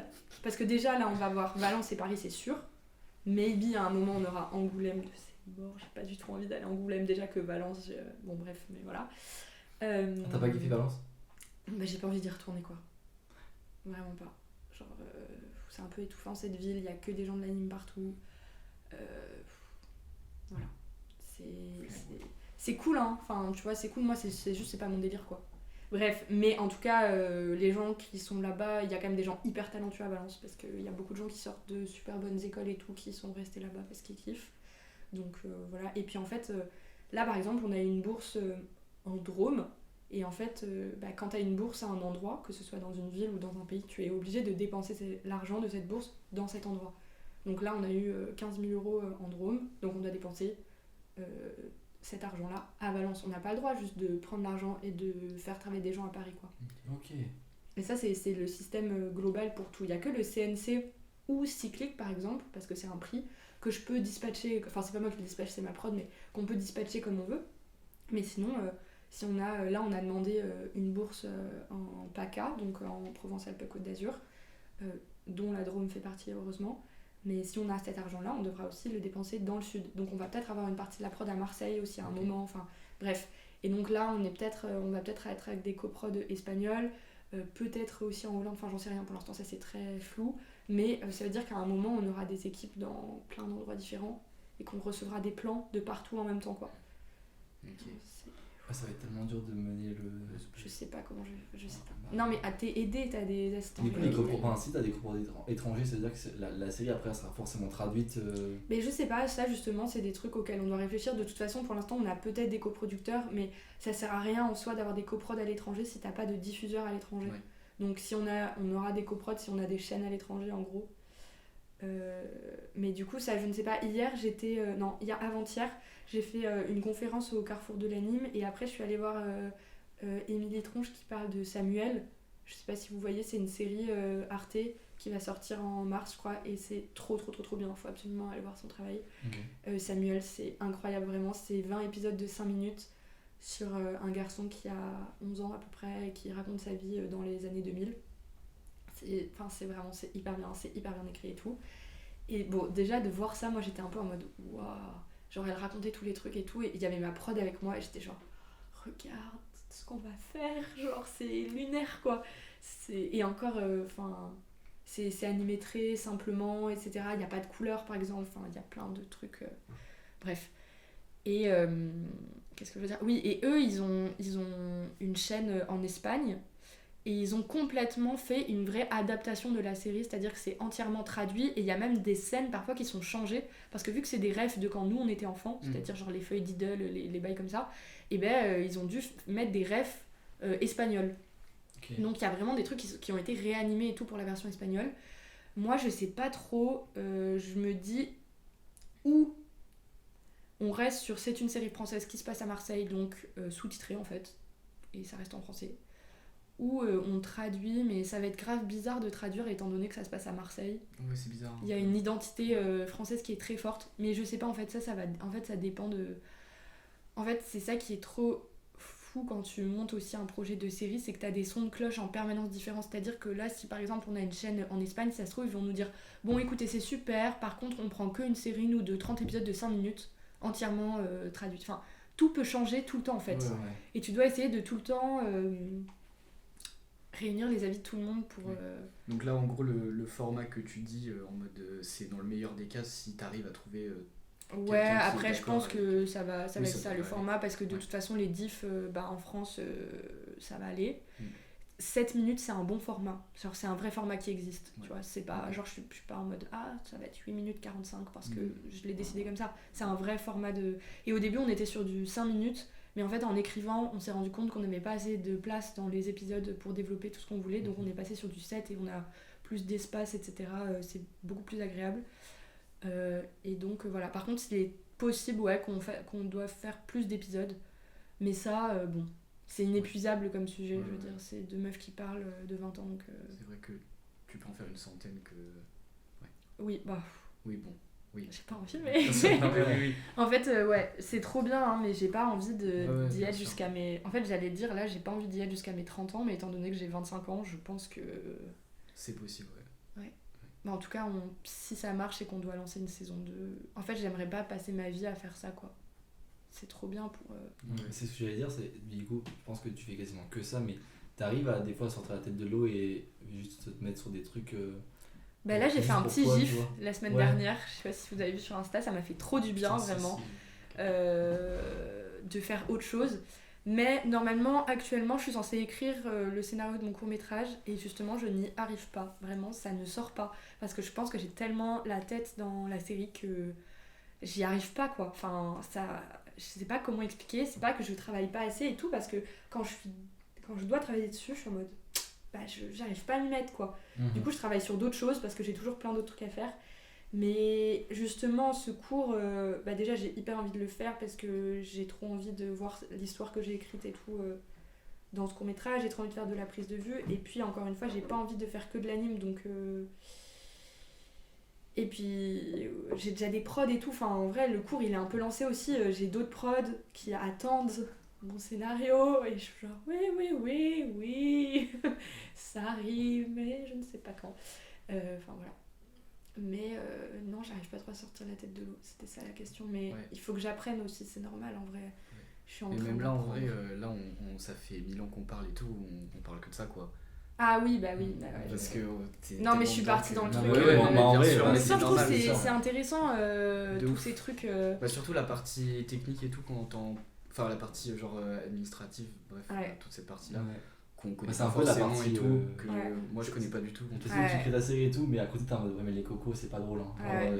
Mais non, mais si, c'est trop bien. En fait, en vrai, tu travailles beaucoup. Aussi les moments avant les rendus de dossiers, les trucs d'ANSI et tout. Après, moi j'ai une grosse capacité de travail, mais je me suis retrouvée à donner des cours à Sèvres. En même temps, je tapais jusqu'à 4h du mat. J'arrivais en cours le matin, tu vois, des trucs comme ça. Donc il y a des moments, franchement, c'est dur. Genre, tu fais rien d'autre dans ta vie à part ça. Et je pense quand la série elle sera en prod, je pense que le réal il prend trop cher, vraiment. Mais en vrai, quand tu vas présenter les trucs en festival et que les gens ils viennent te voir à la fin de la séance et qu'ils disent ouais, mais.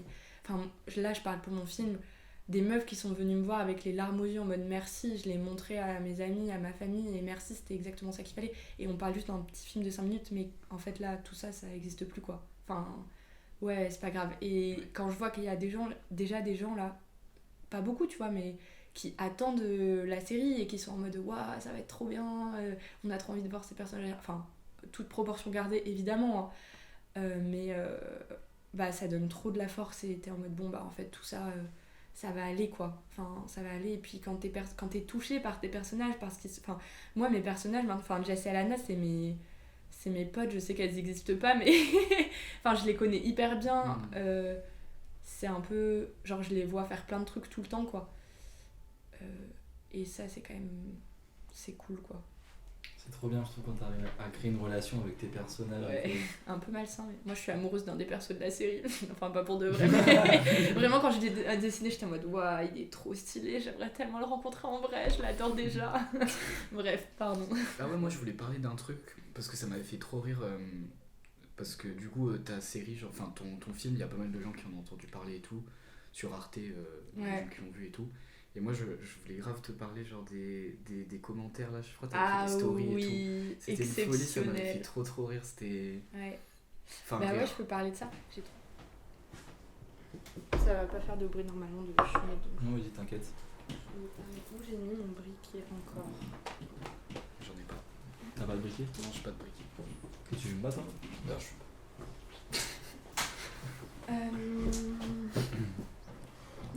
Ouais, ces commentaires là, j'ai trouvé ça trop ouf et tout. Ouais. Et en vrai, je trouve ça grave fascinant, tous les trucs comme ça de commentaires Insta et tout. Genre, en vrai, Ouais. souvent, dès que tu vas voir, c'est le zbeul total. Ah, c'est le zoo, vraiment. Mais Ouais. moi, c'était trop marrant ce moment. J'avais passé une semaine en festival. Et la meuf, la community manager de Arte me dit ouais, vas-y, on va faire un post Insta sur ton film et tout. Ouais. Je suis en mode ouais, ok, tu vois. Moi, j'avais pas du tout autant de gens qui me suivaient sur Insta et tout à Ah oui, l'époque. oui, Enfin, bien sûr. c'était. Enfin voilà. Et ça a fait genre un énorme boom. Je crois qu'il y a eu genre 70 000 likes sur le post, qui est genre un des posts où il y a le plus de likes sur Arte.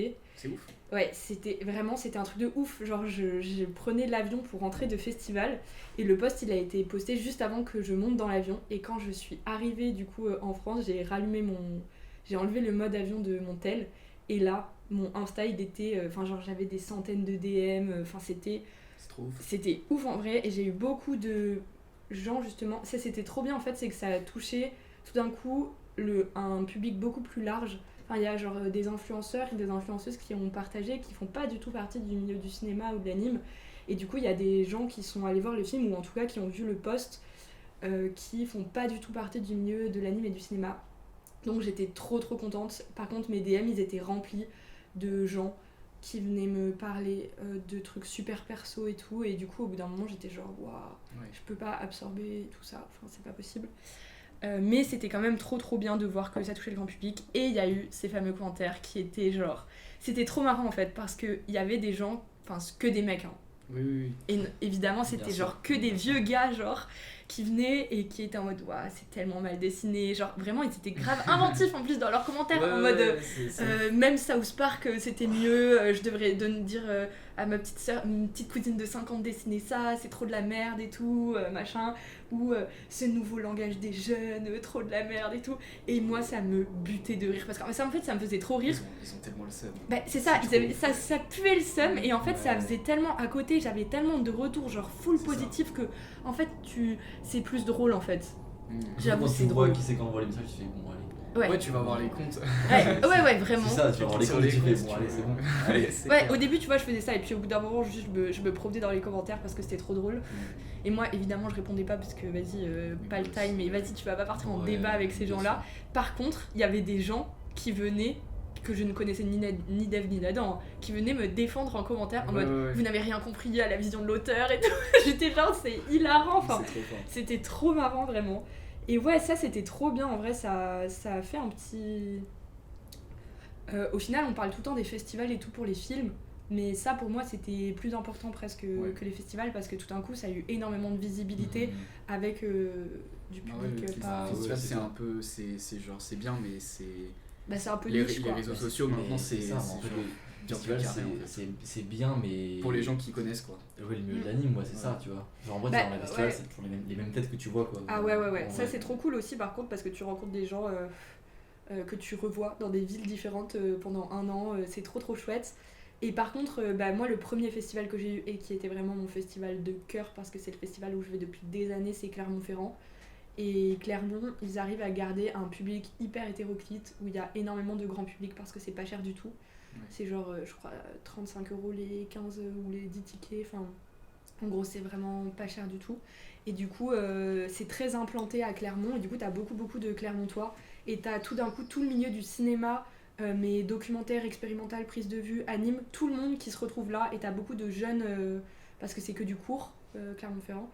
Et du coup, ça, c'était vraiment incroyable, Clermont-Ferrand. Ok, trop bien. À part des films d'animation, tu fais d'autres trucs. Enfin, t'as déjà fait d'autres trucs. J'ai fait de la BD Mhm. quand j'étais à Angoulême, Ok. emportée par l'esprit angoumoisin, je pense. Ouais. De la BD, j'avais été sélectionnée au concours Jeunes Talents quand j'étais à l'MK. C'était trop chouette et du coup avec Edern, Vanille, Lola de Gauve, Mathéo, Berti, enfin un peu la clique des gens qui sont après allés à la Poudrière. On avait participé au spin-off et du coup on avait, c'est vrai.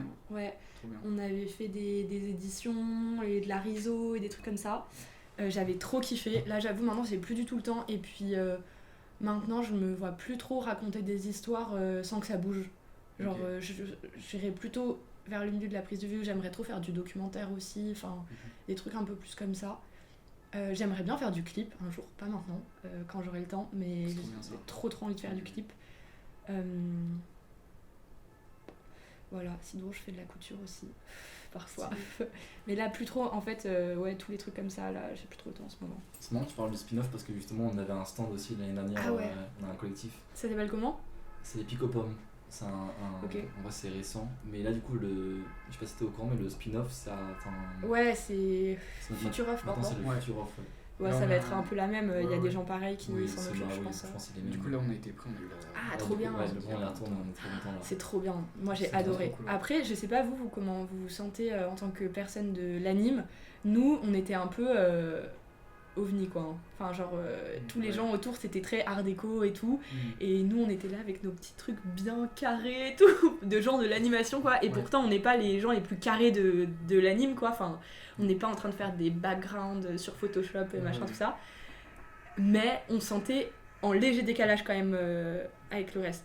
En vrai ça allait. Bah nous ça va, mais après dans le collectif on a vraiment, genre moi je fais pas tant d'animes que ça, enfin j'en fais Ok. mais moi j'étais en graphisme du coup, Oui, mais je fais c'est vraiment vrai, pas ouais. que ça, hein, vraiment pas Ouais, du ouais. tout, mais on a du coup il y a toi et Raph, vous êtes en anime, on était 3 à être Je crois que Raph tu l'as peut-être en déjà vu, graphisme. il était chez. Mais t'en souviens pas. Chez Nicolas Verdier et dans son atelier, à un moment vous étiez passé. Ah, mais c'est mon atelier aussi, l'atelier de Voilà, Nico. bah voilà, mais Ouais. bien sûr, ouais, c'est ça. Ah, mais oui, ok, ouais. Ah, mais oui, il m'avait parlé du podcast. Oui, je vois très bien qui c'est. Enfin, très bien, on s'est pas plus parlé de que ça Oui. parce que c'était un moment où j'allais plus trop à l'atelier. Mais ouais, ça c'est trop bien aussi D'ailleurs, en il est sortant de trop l'école. bien, votre atelier du coup. Ouais, hyper cool, juste il est dans le 13ème, donc Oui. moi c'est un peu chiant pour moi parce que c'est un peu loin de chez moi. Donc c'est vrai que l'année dernière, par contre, quand j'avais des grosses sessions de taf, où j'avais... Enfin, l'année dernière, j'avais un beaucoup plus petit appart et tout. Je trouve que c'est important en sortant de l'école d'essayer pour si c'est possible, d'avoir un atelier parce que tout seul, c'est dur. Hein. Enfin, là, Oui, tu de vois, ouf. par exemple, aussi en ce moment, j'en ai marre un peu parce que là, ça fait un mois que Ouais, je j'ai tape fait chez moi, quoi. ouais. Parce que maintenant, vu que j'ai un peu des réunions à droite à gauche, donc ça vaut plus le coup pour moi d'aller tout en bas du 13ème, sachant que si je dois rebouger dans la journée, c'est Ouais, mort ouais. quoi. Et donc je me suis dit, vas-y, c'est bon, je vais taffer un mois à la maison. En plus, j'avais un peu des festivals à droite à gauche, donc ça me faisait faire des allers-retours. Et en fait, trop chiant. Moi, ça me correspond pas du tout de travailler toute seule. Bah, du coup, nous, ce qu'on fait, nous, c'est comme on avait l'atelier, mais ça devient genre, très vite ça. Improvise un atelier genre, chez l'un de nous et. Bah Ça ouais, se mais squatte, faut faire tu vois. ça, ouais. Faut hyper faire squatte, ça, ouais. Et comme ça ouais tu changes d'endroit un peu, mais Ouais. en même temps t'es à côté. Ouais, c'est- carrément. Bah ouais, il y a ça, et puis il y a aussi le fait d'avoir des retours, quoi. Ouais, bah, bien Genre sûr. d'avoir des retours mais même des retours que t'as pas demandé, genre quelqu'un qui passe derrière toi et qui dit waouh, trop stylé ce que t'es en train de faire. Juste ces tout petits trucs là, Ouais, quand t'es bah, tout seul en à fait fond. tu les as pas parce que tu peux te parler à toi-même, te dire t'es une boss, vas-y finis ton anime mais vas-y ça sert à rien quoi. Bah, ouais. Alors que ouais, bah ouais non c'est trop bien. Là j'avoue moi mais du coup à Cyclic ça va être un peu ça donc je suis contente. Stylé. Trop bien. Donc ça. toi tu fais beaucoup de trucs toute seule du coup là. Ouais, Ça fait longtemps que t'as pas taffé. ouais, bah en fait je suis pas vraiment toute seule parce que j'ai ma prod et Oui. tu vois genre j'ai un appel téléphonique avec elle, pas tous les jours mais Ouais mais genre des gens qui ont le même rôle que toi dans. Ouais, non. Ouais. après moi j'aime pas co-réaliser. Ok. Je trouve que c'est un peu dur quand t'as... À moins que t'aies vraiment ton binôme parfait, quoi. Ouais. Mais sinon, co-réaliser, moi j'aime pas trop parce que je suis un peu contrôle fric et des fois, si c'est pas moi qui fais les trucs ou si c'est pas moi qui ai le dernier mot, Ouais. ça me frustre et je déteste la frustration. Ok, Donc, ok, ouais. enfin, voilà. Et puis j'aime bien... je trouve que c'est dur en fait, c'est très très dur de co-réaliser vraiment à 100% parce que pour pas que ça fasse juste un gloubi-boulga d'idées, mais que t'aies vraiment des directions claires et tout, c'est vraiment dur. Il faut être vraiment genre ou hyper raccord Ouais. ou qu'il n'y ait pas trop d'ego pour que vraiment les bonnes personnes s'effacent au bon moment pour le projet en fait. Faut toujours penser que, même là moi tu vois je considère pas que c'est, je dis toujours on quand je parle Ouais, bien de sûr, la bien série sûr. et tout parce que il y a moi, il y a ma prod, il y a la choré-scénariste. Moi ok je suis la personne qui donne les idées et qui a été la première à lancer le truc mais très rapidement ensuite ça s'échappe de tes mains tu vois. C'est plus que toi quoi. c'est pas un ego trip de... Et t'arrives quand même à justement garder le contrôle. Ouais, bah ça justement c'est ça où le capitaine du bateau, tu vois, pour moi, enfin c'est pas facile, hein. Des fois, pour l'instant je l'ai pas trop, tu vois, j'ai hâte de travailler aussi avec d'autres gens au graphisme, parce que pour l'instant j'ai travaillé seule au graphisme, mais j'ai trop hâte de voir comment ça va se passer avec Chloé, parce que par exemple j'aime trop son taf avec Chloé, donc j'ai pas envie de me laisser emporter en mode waouh tout est trop beau, mais c'est pas ça, parce que des fois c'est trop bien, c'est des bonnes idées, c'est trop beau et tout, mais c'est pas ça. Ouais. C'est pas exactement la bonne direction. Donc faut réussir à recadrer. Et puis aussi, du coup, quand t'es réel, t'as un rôle un peu social où il faut dire aux gens, là, tu vois, ce que t'as fait, c'est pas exactement ça. Mais faut pas dire ah non, c'est pas du tout. Enfin, tu vois, faut pas les brusquer. Il faut réussir à trouver les bons mots. Ça, je l'ai pas trouvé encore. Enfin, je vais apprendre petit à petit, je pense, parce qu'il faut pas froisser les gens. Il faut. Ouais. Voilà. En tout cas, avec ma co-scénariste, ça se passe hyper bien parce que vu qu'elle est scénariste, elle sait aussi s'effacer. Elle sait que quand on parle d'un truc très précis, d'un personnage ou d'une réaction de personnage ou quoi, si je dis non, elle peut pas réagir comme ça, c'est pas ça, elle va dire ah oui, ok, je vois. Oui. Mais en même temps, elle sait aussi elle me propose des idées genre en permanence quoi. Et par exemple, dans comment on écrit, en gros, moi je lui envoie. On parle d'un épisode, on dit voilà, on va faire un épisode, par exemple pour l'épisode pilote, on va faire un épisode autour de la maternité. Donc là, on discute pendant 1 heure ou 2, toutes les deux, de visions qu'on a toutes les deux de la maternité, de choses auxquelles ça nous fait penser, d'idées et tout. Ensuite, moi, je fais un gros document où j'écris genre toutes les idées que j'ai. Il pourrait se passer ça, il pourrait aussi se passer ça ou ça. Des idées de scène, des idées de dialogue, des idées de blagues. J'envoie plein d'idées de blagues. On a la moitié qui sont à jeter, même plus, mais c'est pas grave. Et à chaque fois, je lui dis désolé, il est 10h du matin, je suis pas très drôle, enfin, c'est pas marrant quoi. Et il y a des jours en plus, t'écris des trucs, c'est pas drôle, tu vois. Ou alors tu rigoles tout seul et ça fait rire que toi, tu vois. Mais c'est pas grave, il faut quand même les envoyer parce que ça peut faire rebondir sur autre chose. Enfin, j'ai une absolue confiance en elle aussi. Ça, c'est hyper important, je pense, d'avoir une absolue confiance avec les gens avec qui tu travailles. Je sais qu'elle va jamais me dire ah ouais, elle va jamais se dire dans sa tête elle est pas hyper drôle quand même, ou c'est dur, tu vois. Genre, je sais qu'elle croit en moi et elle croit, enfin voilà. Et inversement, moi j'ai full confiance en tout ce qu'elle écrit et tout ce qu'elle fait. Donc même quand c'est pas ça, c'est pas la bonne direction, je me dis pas ah c'est parce que elle sait pas ou elle galère ou quoi. Je me dis juste ah il faut que je la réaiguille dans la bonne direction. Bref, je lui fais un gros document comme ça avec en gros que de la merde quoi, qui part dans tous les sens. Et elle m'envoie une première proposition de structure d'épisode en mode ça pourrait commencer comme ça, ensuite il pourrait se passer ça. En général, quand je lis cette structure, je suis genre ébahie, je suis genre waouh, c'est une dinguerie, ça va être trop bien. Je le laisse reposer et un jour après, je suis en mode ah ouais, non, c'est pas ça du tout. Parce que en fait, forcément, vu que c'est elle qui a écrit, il faut que. C'est pas que c'est pas ça du tout, c'est qu'il y a des trucs, c'est ça, et il y en a d'autres, il faut réaiguiller dans la bonne direction. Parce que c'est pas moi qui l'ai écrit, mais en même temps, moi je suis pas très bonne en structure, en arc narratif et tout, donc j'ai besoin de cette aide-là. Donc là, je réécris entièrement la structure en général, en mettant un peu plus de moi dedans. Et en fait, on fait des allers-retours comme ça. Après, elle va le reprendre, elle va un peu le restructurer, ça va repasser par moi, et jusqu'à ce qu'on arrive au dialoguer, où là, c'est beaucoup moi qui écris les dialogues, et elle trouve vachement les bascules. Genre, comment, à un moment, tu parles de ça, et ensuite, il faut qu'on bascule sur un autre sujet. Les switches, les nœuds un peu dans l'épisode. C'est grave important, les gens avec qui tu collabores. Il y a un truc d'instinct, un peu de... Ouais. C'est pas forcément les gens les plus forts, ou les plus connus, ou les plus quelque chose qui vont t'apporter. Enfin, il y a un truc de trouver la bonne personne au bon moment. C'est ça qui est trop cool, je trouve, quand tu bosses avec des gens avec qui t'es à l'aise et tu sens qu'il n'y a aucune galère, c'est que genre tu peux lui dire clairement, enfin tu sais, clairement en fait là c'est pas ça en fait. Genre, là c'est pas ça. Et il y a un truc d'ego, je trouve, qui est trop cool quand c'est des personnes qui sont proches, où tu vas pas faire ouais alors là je suis pas sûr et tout, tu fais en fait là non. T'es à l'ouest, là on recommence. Et ça, c'est et c'est pas parce que ce que tu fais c'est pas bien, non, vraiment, c'est quand même trop beau, mais c'est pas ce qu'il faut pour ça. Ouais, je suis d'accord. Ouais, et bah moi j'ai hâte de voir comment ça va se passer avec les gens au graphisme, parce que moi j'ai pas hyper confiance en mon dessin et en mon graphisme.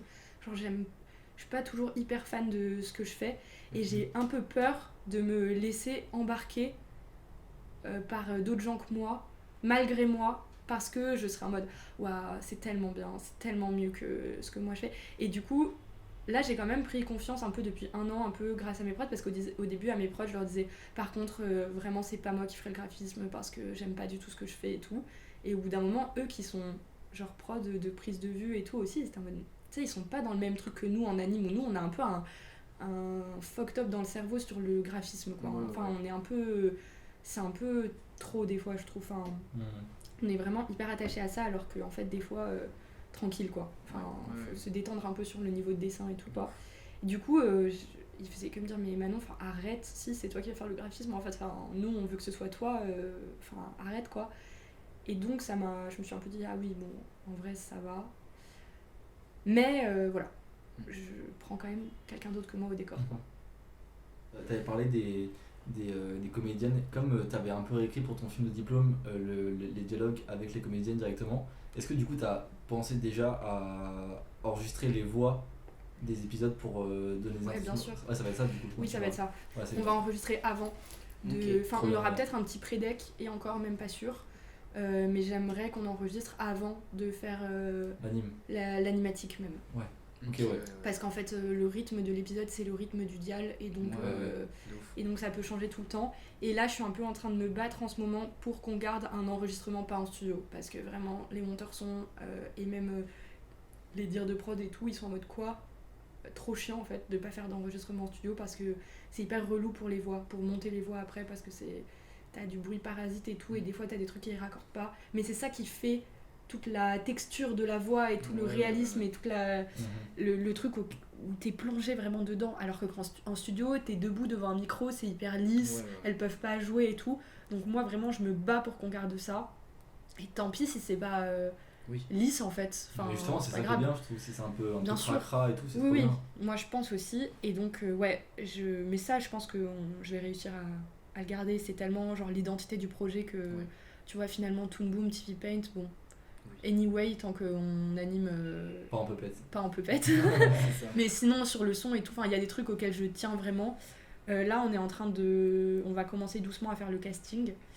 Et moi j'aimerais bien que pour les 2 meufs principales, je pense qu'on va prendre des jeunes comédiennes pas forcément très connues. Enfin, je sais pas trop, mais j'ai l'impression. Et j'aimerais bien que pour des personnages secondaires ou des guests un peu dans les épisodes, on ait des gens un peu stylés, que ça puisse faire popper un peu la série. Et puis il y a des gens que j'aimerais trop voir.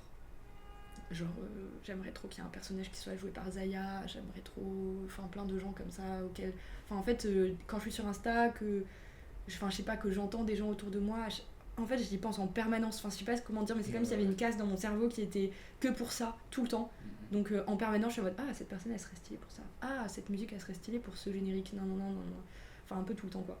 Mais du coup ça c'est très, pour l'instant tout est un peu, on sait pas quoi. En fin de podcast, je demande si t'aurais pas une recommandation culturelle, mais c'est très large, un truc qui t'a plu récemment, que ce soit un film. Ah si, j'en ai plein. Bah voilà, j'ai trop envie, en plus je vais faire des stories sur Insta pour parler de ça, de films qui ont été réalisés là il y a pas longtemps par des meufs et qui parlent trop bien des personnages, qui ont des personnages féminins qui sont trop bien écrits. Mon film adoré là ces derniers temps qu'il faut absolument aller voir, qui est important, c'est How to Have Sex. Je l'ai vu à Cannes l'année dernière et j'étais vraiment genre choquée par ce film tellement il est incroyable. En gros c'est exactement le même sujet que dans mon film, c'est le poids du silence dans la sexualité et quand ça se passe pas bien, comment on fait pour en parler. Et c'est 3 meufs anglaises qui vont en spring break à je sais plus où, mais sur des îles genre à Malte je crois, un truc comme ça. Et bref, donc c'est très ambiance fête, elles sont toujours habillées en mode genre robe archi courte, fluo, trop hyper bien maquillées, genre elles sont trop stylées et elles ont genre 17-18 ans quoi. Et le film c'est How to Have Sex, comment on fait quoi, comment on fait pour en parler, comment on fait quand ça marche pas, quand il y a des choses que t'as pas prévu qui se passent, et en plus ça incrimine pas non plus du tout les mecs, pas du tout en mode regardez c'est ça le violeur, on va tous les mettre au placard, pas du tout, c'est un peu genre des fois ça se passe pas bien et en fait c'est parce qu'on est dans un espèce de truc où pour tout le monde on sait pas comment en parler, et du coup ça fout la merde quoi. Et ce film il est absolument incroyable, vraiment, il est au ciné en ce moment. Il est trop bien, je pense qu'il est au MK2, il est dans plusieurs MK2 et tout, et c'est une dinguerie. Il a gagné le prix de la semaine des cinéastes je crois, le premier prix, le grand prix. Bref, il est incroyable. Là récemment aussi je l'ai vu sur Prime je crois, Bottom de Emma Seligman, et elle a fait aussi Shiva Baby il y a 2-3 ans. C'est une jeune réal américaine, c'est trop bien ces films, genre c'est trop bien écrit. Ces personnages féminins ils sont trop bien, et donc Shiva Baby c'est une meuf qui est dans une Shiva juive, donc un enterrement quoi, enfin le déjeuner un peu, le truc, le moment où tout le monde mange après l'enterrement. Donc entre sa famille, son sugar daddy, son ex qui est une meuf, et elle doit un peu faire avec tout ça quoi. Et c'est le gros bordel, elle est un peu anxieuse, donc il y a un peu des bails de crise d'angoisse, mais c'est trop bien mis en scène. Enfin vraiment, tu finis le film, t'es genre j'en peux plus, enfin t'es un peu stressé, un peu comme dans La Bataille de Solferino, qui est un autre film que j'aime trop, et il y a un peu cette ambiance un peu très speed, où genre tu finis le film, t'es fatigué. Ah ouais, quoi. ouais, c'est clair, ça te prend ton énergie, ouais. Ouais, ça c'est Shiva Baby, c'est trop bien. Et là, elle a fait un autre film qui s'appelle Bottom. Et en gros, le pitch, c'est des meufs que tout le monde appelle les lesbiennes moches et sans talent, qui créent un club de Fight Club dans leur lycée, pour meufs. Okay. Donc c'est un club un Fight Club, mais que pour les meufs. Donc la moitié du film, c'est des meufs qui se fracassent les unes contre les autres, et c'est trop bien vraiment. Et il y a tout un bail avec les cheerleaders, enfin les pom-pom girls qui viennent aussi à ces trucs là, enfin c'est trop bien vraiment. Et en même temps ça parle de sujets genre super sérieux, et tout est dans une espèce de comédie un peu absurde, où déjà genre par exemple tout le monde les appelle vraiment les lesbiennes moches et sans talent, mais c'est genre je sais pas comment dire, c'est pas en mode hyper discriminatoire, c'est pas pour dénoncer, enfin si c'est un peu pour dénoncer, mais genre tout le monde le fait et c'est normal, et c'est drôle en fait, ça devient une blague. Et il y a plein de moments comme ça où il y a de l'humour un peu genre super absurde, mais qui dénonce des vrais trucs. Enfin il y a une scène de ouf où donc elles font ce fight club, elles se battent toutes les semaines, donc elles s'explosent vraiment, c'est trop marrant vraiment. Genre c'est comme dans Fight Club, sauf que c'est des meufs genre ça qu'on n'a jamais vu, des meufs qui font autre chose que genre se tirer les cheveux quoi. Genre là elles s'éclatent la gueule vraiment. Et pendant un des rendez-vous du club, elle décide de s'asseoir et de parler juste. Et donc elle dit hyper maladroitement, une des deux personnages principales, elle dit bon, qui a déjà été violé ici ? Personne lève la main, tu vois, c'est un peu gênant quoi, tout le monde est un peu gêné en mode bah on n'a pas envie de parler de ça devant tout le monde et tout. Et elle dit bon, je veux dire, et aussi les trucs un peu en zone grise quoi. Et là toutes les meufs elles lèvent la main en mode hyper normal, et genre ce truc là il est hyper fort ce moment, parce que en fait toutes les meufs elles ont déjà eu des trucs chelous, un peu zone grise, bizarres quoi, enfin des agressions quoi. Et en fait, au milieu de tout ce truc hyper humoristique, t'as des scènes comme ça qui sont genre hyper fortes et qui parlent trop bien des meufs, et aussi parce que souvent les films comme ça qui parlent trop bien des meufs, ils parlent aussi bien des mecs, juste des mecs dans une masculinité différente quoi. Et bref, c'est trop bien. Donc How to Have Sex et Bottom, incroyable. Tout kiffé. Enfin des films que j'ai trop kiffé. C'est trop cool. Voilà. En vrai, un dernier truc, maintenant on propose à chaque fois, à chaque fin d'interview, genre le but c'est après quand on aura fini de faire toutes les interviews et tout, je sais pas quand est-ce qu'on va s'arrêter, mais en gros ce qu'on aurait bien aimé faire c'est genre si toi t'es d'accord, si tu veux participer, genre faire un espèce de fanzine. Où genre on mettrait genre en mode une illustration de chaque personne qui a participé, genre avec un thème commun ou un truc comme ça, ou de ouf, peu importe. Et, grave, et en vrai ça pourrait être trop cool et tout. Parce que dans l'idéal, mais ça c'est vraiment hypothétique, mais dans un futur quand même assez lointain, on aimerait faire une sorte de mini expo. Du coup voir, ce qui serait cool c'est que les gens ils viennent exposer un peu leurs travaux, on vend le fanzine, on fait un peu une soirée et on fait un truc un peu à Paris grave, ça pourrait être trop bien. Ça pourrait être très cool, ouais. Ça pourrait être trop bien, en plus avec des gens comme Arthur, Chloé ou même moi, on a des trucs en vrai. Bah c'est ça. Enfin, tu vois, moi j'ai des frames d'anime, je sais que Chloé et Arthur ils ont ils font beaucoup de tradi et tout, donc pour une expo ça pourrait être trop bien, ouais. Ouais, de ouf. Et puis genre si on a des gens trop forts et tout, genre ça fait plaisir, genre t'as un fanzine avec de ouf, un peu le fanzine qu'on a envie de voir, genre qu'on a envie de voir. Mais ok, trop bien. Trop cool. Pas clean. Et voilà, je pense en vrai c'est merci beaucoup.